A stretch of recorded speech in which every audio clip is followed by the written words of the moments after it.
त्यांचं मटण खातील पण बटन आपलं दाबतील. सत्तार साहेब तसे कलाकार माणसं आहेत.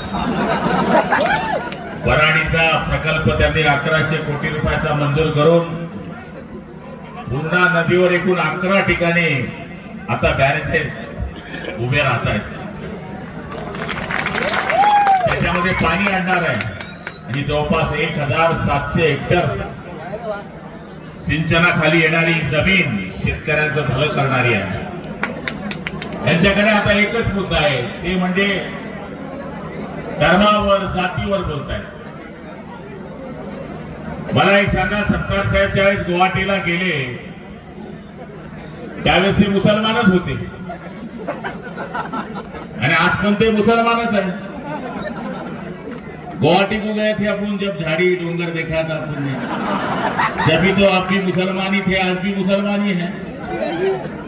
माझं मत असं आहे की निवडणुकीच्या वेळेस सत्तार साहेबांनी शिंदे साहेबांना मदत केली त्यावेळेस ते मुसलमान होते, आताही मुसलमानच आहे.